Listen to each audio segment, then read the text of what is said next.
Bismillahirrahmanirrahim. Allahu la ilaha illa huwal hayyul qayyum. Bismillahirrahmanirrahim. Assalamualaikum warahmatullahi wabarakatuh. Alhamdulillah wassalatu wassalamu ala rasulillah wa ala alihi wa sahbihi wa mawalah wa la hawla wa la quwata illa billahi wa ba'd.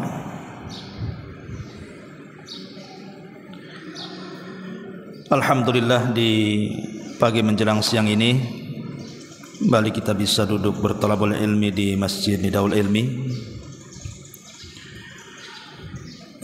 Dan pembahasan di pagi ini kita akan membahas beberapa ucapan dari ulama-ulama salaf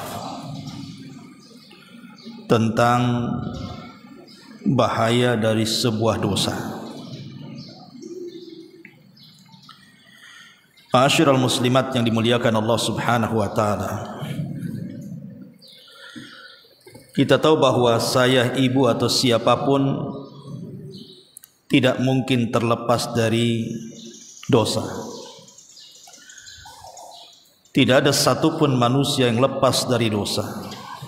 Karena yang maksum itu hanya Nabi sallallahu alaihi wasallam. Bahkan kalaupun seandainya Rasul melakukan dosa, seandainya, maka Allah Subhanahu wa taala telah mengampuni dosanya yang sedang, yang telah, dan yang akan datang.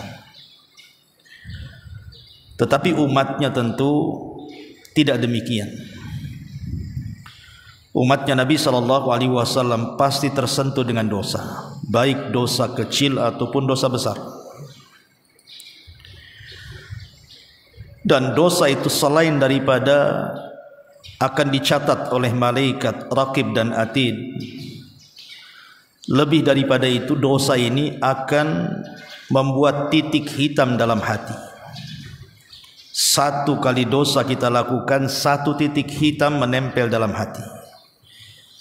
Dua kali dosa yang kita lakukan, dua kali pula titik hitam yang kita akan rasakan dalam hati. Sampai akhirnya ketika banyak dosa kita lakukan, maka hati ini akan menghitam dan mengeras. Ketika hati ini mengeras, maka akan susah dapat hidayah dan juga taufik dari Allah Subhanahu wa taala. Ada beberapa perkataan ulama salaf yang menjelaskan kepada kita tentang bahaya dan pengaruh sebuah dosa yang mengerikan. Di antaranya perkataan Al-Fudail ibn Iyad rahimahullahu ta'ala, ulama yang sangat terkemuka dan ulama seorang yang zahid, abid dan juga alim. Beliau mengatakan dalam kitab Dhammul Hawa karya Ibnu Jauzi rahimahullahu ta'ala, kata Fudail ibn Iyad rahimahullahu ta'ala, inni la'asillaha fa'arifu dhalika fi khuluqi dabbati wa jariyati. Kata Fudail ibn Iyad rahimahullahu ta'ala, aku pernah melakukan maksiat kepada Allah. Kata Fudail, aku pernah melakukan maksiat kepada Allah, dan aku juga tahu pengaruhnya terdapat pada akhlak binatang tungganganku dan budak yang aku pelihara. Lihat bu, pengaruh dosa ini bisa kemana-mana. Sampai kata Fudail ibn Iyad, pengaruh dosa yang dia lakukan itu berpengaruh kepada kendaraan dan berpengaruh kepada budak yang ada di sekitarnya. Artinya kalau seandainya saya, ibu, melakukan sebuah dosa, itu akan mempengaruhi kendaraan. Boleh jadi mogok-mogokan, nasi bolak-balik saja ke bengkel, cepat rusak, ataupun mungkin peralatan di rumah gitu kan, baru beli kompor gas rusak terus, baru beli dispenser kebakar, baru beli kulkas nggak dingin, dan begitu seterusnya. Jadi pengaruh dosa itu bisa masuk ke perabotan, rumah cepat rusak, retak-retak, bocor-bocor, dan begitu seterusnya. Ataupun kepada manusia. Kepada manusia mungkin anak-anak kita tidak berbakti kepada kita, nakal, naudzubillah, susah diatur, diuji oleh Allah Subhanahu wa taala dengan tetangganya, diuji oleh Allah Subhanahu wa taala dengan pembantunya, dan begitu seterusnya. Jadi pengaruh dosa ini kemana-mana. Makanya kalau seandainya Allah takdirkan di antara kita ini boleh jadi punya perabotan kok cepat rusak, kemudian juga punya anak kok nakal-nakal, cobalah introspeksi. Jangan-jangan itu dosa yang kita lakukan. Ini menurut Fudail Ibn Iyad rahimahullahu ta'ala. Kemudian yang kedua, perkataan Sulaiman At-Taimi rahimahullahu ta'ala yang dicantumkan dalam kitab Safwatus Safwa karya Ibnu Jauzi. Beliau mengatakan, innar rajula la yusibu dzamba fi sirri fayusbihu wa alaihi madallatuhu.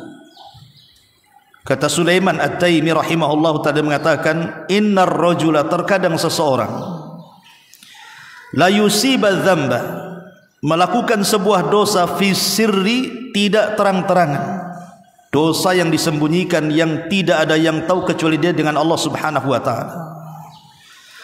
Fayusbihu wa alaihi madallatuhu, rupanya Allah Subhanahu wa ta'ala jadikan orang yang melakukan dosa yang tidak terang-terangan itu mendapatkan kehinaan,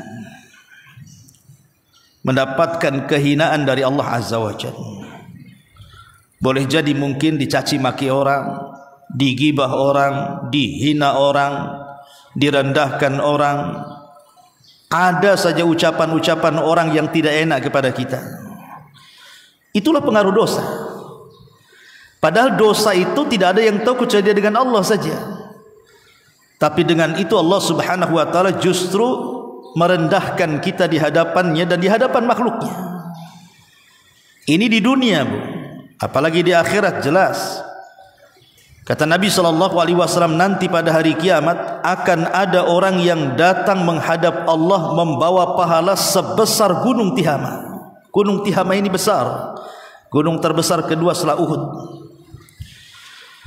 Tiba-tiba ketika dihadapkan di hadapan Allah, hilang pahalanya. Tidak ada satupun pahala yang tersisa. Kemudian sahabat bertanya, kok bisa wahai Rasul, orang yang terang-terangan jelas-jelas mau pahala besar ke hadapan Allah, ketika berhadapan dengan Allah, Allah gugurkan semua dosanya. Maka Nabi SAW berikan alasan, ya karena orang itu idza khalau bimaharimillahi tahakuha, kalau dia sedang bersendirian, tidak ada yang tahu kecuali dengan dia dengan Allah, dia pun bermaksiat dengan tidak terang-terangan. Naudzubillah. Lihat bagaimana pengaruh dosa menurut Sulaiman At-Taimi rahimahullahu ta'ala. Kemudian juga yang ketiga, perkataan Ka'ab al-Akhbar. Ka'ab al-Akhbar seorang mantan dari pendeta Nasrani yang masuk Islam di zaman Umar, kemudian menjadi orang soleh dan alim. Apa kata Ka'ab al-Akhbar ini? Innama tazalzalal ardu idza umila fiha bil ma'asi fatara'ada khawfan min rabbi jalla jalaluhu an yattali'a 'alaiha. Kata Ka'ab al-Akhbar yang dinukilkan dalam kitab Al-Uqubat karya Imam Ibnu Abi Dunya rahimahullahu ta'ala, kata beliau, innama tazalzal al-ardu, sesungguhnya bumi ini terkadang digempakan oleh Allah. Idza umila fiha, kalau Di atas bumi ini banyak sekali pelaku-pelaku bil ma'asi yang melakukan maksiat. Fatara'ada khaufan min ar-rabbi jalla jalaluhu, maka bumi pun bergoncang karena takut dengan Allah Subhanahu wa taala, an yattali'a 'alaiha, untuk ditampakkan di hadapannya. Karena nanti bumi itu kan pada hari kiamat akan bersaksi. Idza zulzilatil ardu zilzalaha wa akhrajatil ardu athqalaha wa qala al insanu ma laha yauma idzin tuhadditsu akhbaraha. Yauma idzin tuhadditsu akhbaraha. Pada hari itu bumi akan menghabarkan manusia-manusia yang pernah menginjaknya kelak pada hari kiamat. Jadi bumi akan menghabarkan si fulan bermaksiat di tempat ini hari ini jam sekian, semua akan dihabarkan bumi. Itu di akhirat tuh. Karena bumi ini makhluk Allah Subhanahu wa taala. Kalau Allah Subhanahu wa taala perintahkan bumi ini untuk bergoncang, maka dia bergoncang karena dia tentara di tentara Allah Subhanahu wa taala. Kapanpun Allah mau untuk digempakan, dia bisa gempa. Lah kata Ka'ab al-Akhbar, apabila terjadi gempa itu hakikatnya karena banyak maksiat di atasnya. Ada sebagian peneliti bahwa gempa itu karena terjadi geseran lempengan yang ada di bawah bumi. Betul, itu memang sebab terjadi gempa, entah vulkanik, entah tektonik, entah apa nama gempa itu, dengan kekuatan yang beragam, yang bisa mengakibatkan tsunami, gempa bumi, bergesernya bumi dan begitu seterusnya. Memang sebabnya ada, salah satunya adalah bergesernya lempengan. Tapi perlu diketahui bahwa lempengan itu ada yang menciptakan dan ada yang menggeser, tidak mungkin bergeser sendiri. Makanya kita tidak boleh kemudian menasabkan 100% kepada sebab saja, tapi ada musababnya, ada yang membuat sebab itu. Siapa yang membuat sebab itu? Ya Allah. Dan kenapa Allah Subhanahu wa taala menggeser-geser lempengan kemudian sampai terjadi gempa? Tidak lain dan bukan karena kemurkaannya. Kenapa Allah murka? Tidaklah Allah murka kecuali karena kemaksiatan kita. Makanya bumi saja merasa takut kalau sudah banyak maksiat di atasnya, makanya dia kemudian menggoyangkan dirinya. Itu menurut Ka'ab al-Akhbar rahimahullahu taala. Lihat bagaimana dampak sebuah maksiat, kata Ka'ab al-Akhbar rahimahullahu taala. Kemudian juga dikatakan oleh Al-Hasan Al-Basri. Hasan Al-Basri ini pemimpin para tabi'in, generasi kedua setelah sahabat. Dan ucapannya itu penuh makna, dinukilkan banyak para ulama, sampai-sampai orang mengatakan ucapan Hasan Al-Basri seperti wahyu. Karena ucapannya itu penuh dengan untayan-untayan, mutiara-mutiara yang hampir mirip dengan ucapan Nabi. Dan itulah hikmah yang Allah berikan kepada siapa yang dikehendakinya. Salah satunya Allah berikan kecerdasan kepada Imam Hasan Al-Basri. Apa kata Imam Hasan Al-Basri rahimahullahu ta'ala? Beliau mengatakan, innal mu'mina la yusbiha illa khaifan wa la yuslihuhu illa dhak, li'annahu baina dhanbaini dhanbun madha la yadri kaifa yasna'u Allahu fihi wa ajil, au qala akhar la yadri ma kutiba alaihi fihi. Kata Imam Hasan Al-Basri, seorang mukmin la yusbihu illa khaifa, tidaklah datang di waktu pagi kecuali penuh dengan kekhawatiran. Ada seorang mukmin itu di pagi hari itu kondisinya khawatir saja. Entah apa yang dikhawatirkan, pokoknya khawatir, was-was. Entah dengan kesehatannya, entah dengan ekonominya, entah dengan muamalahnya, entah dengan bisnisnya, ada kekhawatiran itu. Wala yuslihuhu illa dzak, dan tidak bisa diperbaiki, susah untuk diperbaiki. Boleh jadi itu karena dua dosa antara dia dan dosa itu. Apa dua dosa yang mengkhawatirkan kita, yang menjadikan hidup kita tidak tenang, hidup kita selalu bimbang, hidup kita selalu stres, gundah gulana, Pokoknya timbul kekhawatiran. Maka kata beliau, boleh jadi itu karena dosa yang telah berlalu, yang kita tidak tahu bagaimana Allah Subhanahu wa ta'ala kemudian membalas dari dosa-dosa itu, atau dosa yang lain yang kita tidak tahu apa yang Allah Subhanahu wa ta'ala catat tentang dosa itu. Karena manusia itu kan mudah lupa, Bu. Jangankan cerita sebulan, setahun yang sudah berlalu, seminggu kemarin saja kita sudah tidak tahu apakah kita ini menzalimi orang dengan ucapan kita, menggibah orang, menghina orang, baik diketahui atau tidak, kita ini mudah lupa.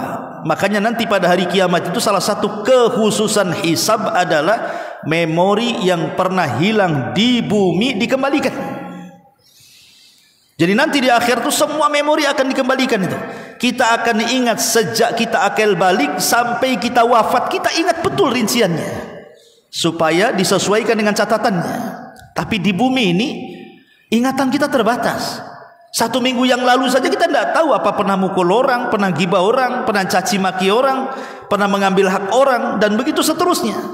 Lah itulah yang kemudian boleh jadi kalau seandainya Allah timpakan banyak masalah, yang terkadang masalah itu tidak tahu sumbernya dari mana, tahu-tahu bimbang saja hidup ini, boleh jadi karena 2 dosa yang pernah kita lakukan, dosa yang pernah kita lakukan dan kita tidak tahu bagaimana Allah membalasnya, atau dosa yang lain yang Allah catat dan kita tidak tahu. Na'udzubillah. Ya. Karena dosa itu punya pengaruh, Bu. Jangan salah. Dosa itu ada pengaruhnya. Ini kata Imam Hasan Al-Basri rahimahullahu ta'ala. Kemudian juga perkataan Abdullah ibn Mas'ud radhiyallahu anhu, seorang sahabat.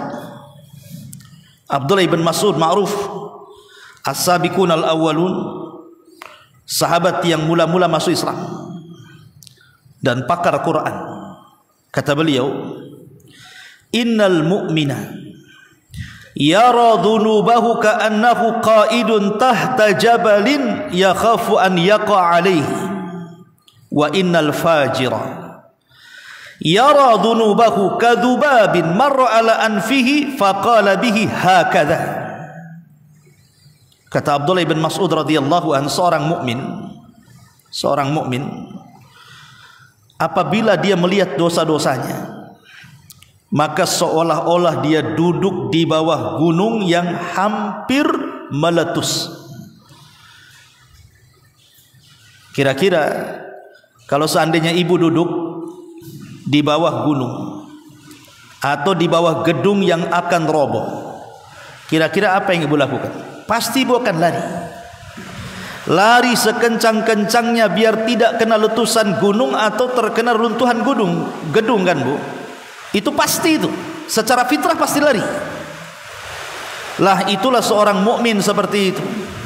Jadi seorang mukmin itu kalau melihat dosa dia akan lari sekencang-kencangnya.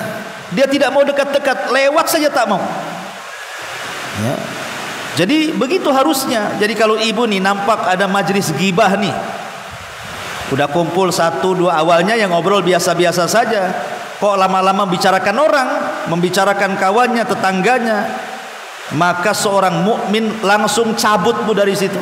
Kalau tidak bisa menasihati kawannya, cabut dari situ.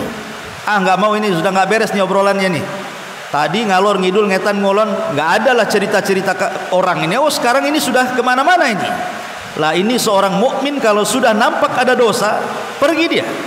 Jangan diam di situ apalagi menikmati. Itu kata Abdullah bin Mas'ud radhiyallahu anhu, wa innal fajir, tapi orang jahat, yara dhunubahu kadhubabin marra ala anfihi faqala bihi hakadha.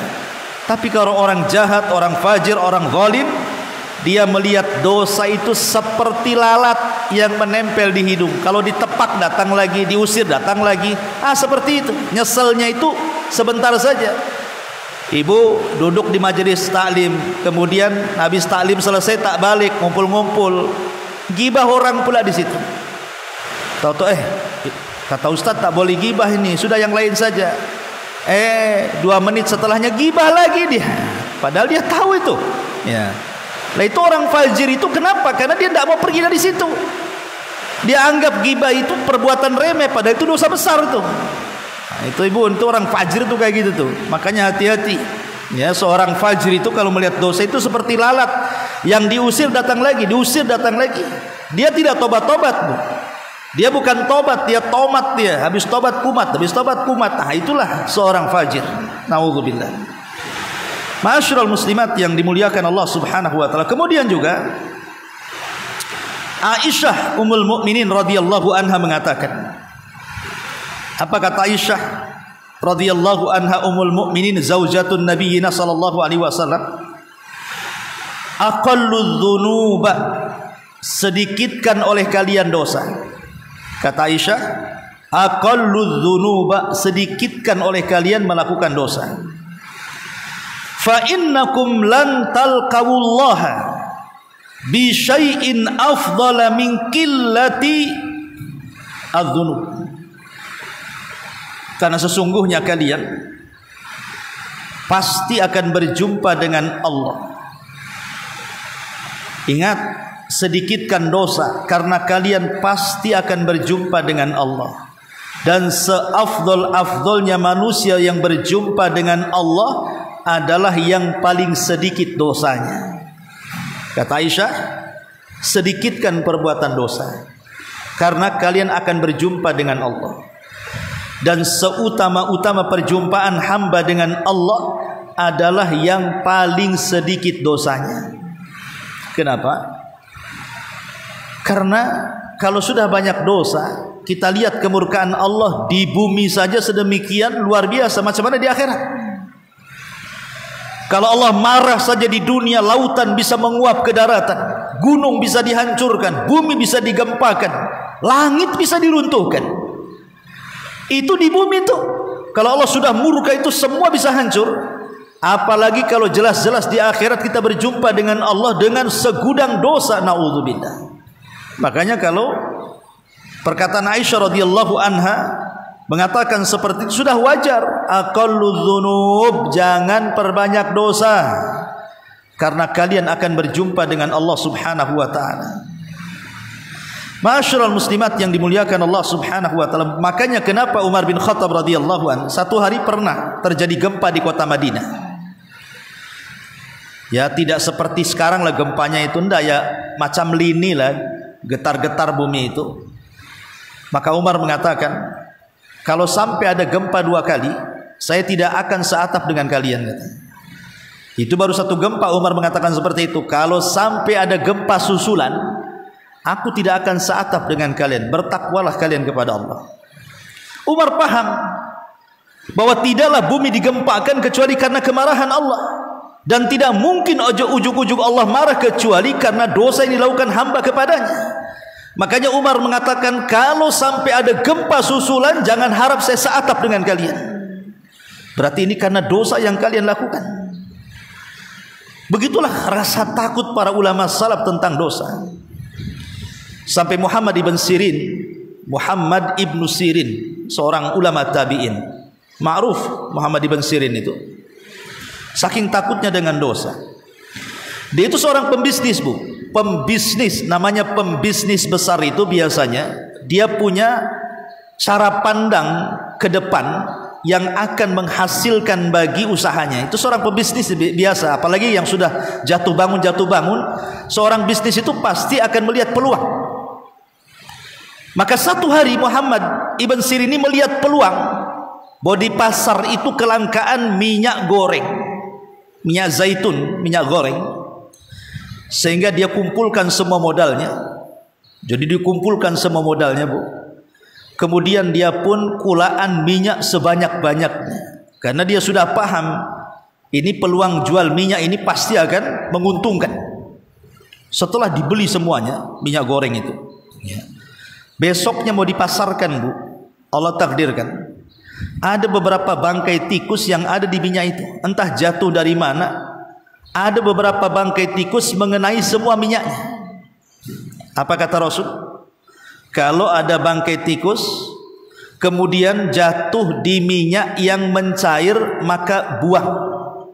Tapi kalau bangkai tikus itu jatuh ke minyak yang sifatnya jamad, seperti mentega. Mentega itu kan jamad ya, bukan cair dia. Dia membeku, maka cukup dibuang dari bangkai yang terletak di situ. Jadi dibuang saja, umpamanya di atasnya berarti bisa dibelah jadi dua. Yang atas dibuang, yang bawah bisa dipakai kata Nabi. Tapi kalau jatuh ke cairan maka dibuang kata Rasul. Bayangkan minyak sebanyak-banyak itu, Bu. Itu dituangkan sama Muhammad ibn Sirin sampai bangkrut. Gara-gara menghamalkan hadis Nabi SAW, akhirnya dia bangkrut.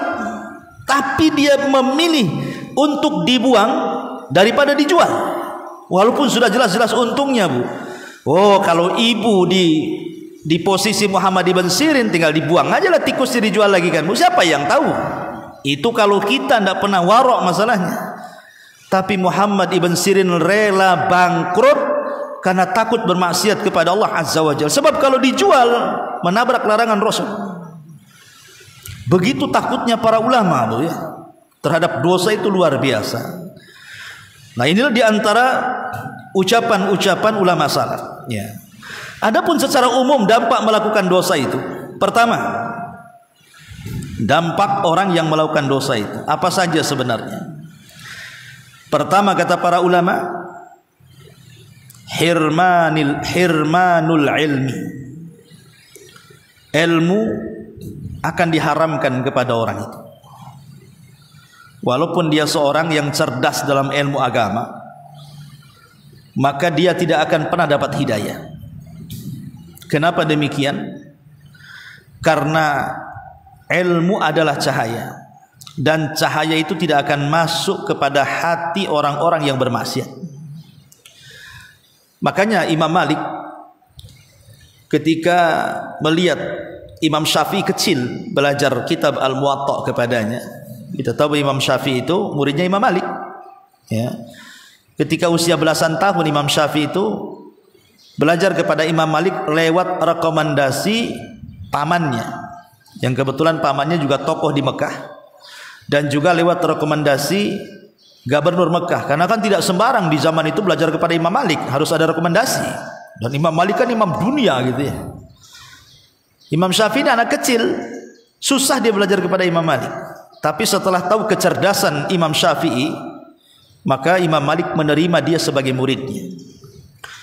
Setelah lama belajar, maka tampaklah kecerdasan Imam Syafi'i bahwa anak ini bukan anak biasa, dia cerdas di atas rata-rata. Makanya Imam Malik mengatakan, ya Syafi'i, aku lihat Allah banyak menganugerahkan kelebihan dalam dirimu, katanya. Maka jangan kau padamkan kelebihan itu dengan maksiat yang kau lakukan kepada Tuhan. Apa kata Imam Malik? Wahai Syafi'i, Allah telah berikan kelebihan kepadamu berupa kecerdasan. Jangan kau haramkan kecerdasan itu. Jangan kau hilangkan kecerdasan itu karena kemaksiatan kamu kepada Rabbmu. Lihat, kenapa Imam Malik ngomong seperti itu kepada Imam Syafi'i? Persis seperti kata-kata Imam Syafi'i kepada Imam Waqi, gurunya yang lain. Apa kata Imam Syafi'i? Syakautu ila Waqi su'a hifdin fa arsyadani bi antarkil ma'asi wa'lam bi annal ilma nuran wa nurullahi la yuhda lil 'asi. Aku mengadu kepada Imam Waqi tentang buruknya hafalanku. Kemudian Imam Waqi menasihati agar aku meninggalkan kemaksiatan. Ketahuilah bahwa maksiat itu sebuah kegelapan dan ilmu itu sebuah cahaya, dan cahaya tidak mungkin bergabung dengan kegelapan. Maknanya cahaya tidak mungkin masuk ke dalam hati yang penuh dengan gelap kemaksiatan. Subhanallah. Begitulah dosa mempengaruhi ilmu. Ya. Ini yang pertama. Yang kedua, bukan hanya mempengaruhi ilmu, mempengaruhi rizki. Rizki akan dipengaruhi dengan dosa. Betapa banyak kemudian seseorang yang diluangkan, dilapangkan, dimudahkan rizkinya, tetapi hancur berantakan karena maksiat yang dilakukannya. Atau boleh jadi secara nominal tidak berkurang rizki itu, mungkin bertambah, tapi berkahnya tidak ada. Uang banyak tapi tidak merasa nyaman, rumah megah tapi tidak merasa senang, dunia di hadapannya tidak pernah merasa nyaman, ada saja masalah, hatinya dipenuhi dengan kebingungan, stres dan begitu seterusnya. Jadi bisa saja dosa itu menghalangi rizki, na'udzubillah. Kemudian yang ketiga, dosa itu bisa mempersulit urusan-urusan. Urusan apa saja Allah akan persulit. Yang mudah jadi sulit, yang sulit tambah sulit lagi. Itulah dosa. Karena makanya Allah Subhanahu wa taala mengatakan, "Wa man yattaqillaha yaj'al lahu makhraja." Siapa yang bertakwa kepada Allah, Allah mudahkan urusannya. Kebalikannya, siapa yang tidak bertakwa alias melakukan dosa, berarti Allah persulit kehidupannya. Naudzubillah. Nah, inilah pengaruh-pengaruh dosa. Gak tahu ibu dengar nggak ucapan saya, padahal sudah urat sayap keluar semua. Kayaknya nggak dengar bu ya. Ini hujan makin deras, jadi ucapan saya takut nggak dengar. Ibu juga paling mereng-mereng itu kupingnya itu. Ngomong apa lah Ustadz nih gitu ya. Makanya kita sampai di sini saja. Subhanakallah bihamdika, asyhadu an la ilaha illa anta astaghfiruka wa atubu ilaik. Allahu ta'ala. Assalamualaikum warahmatullahi wabarakatuh.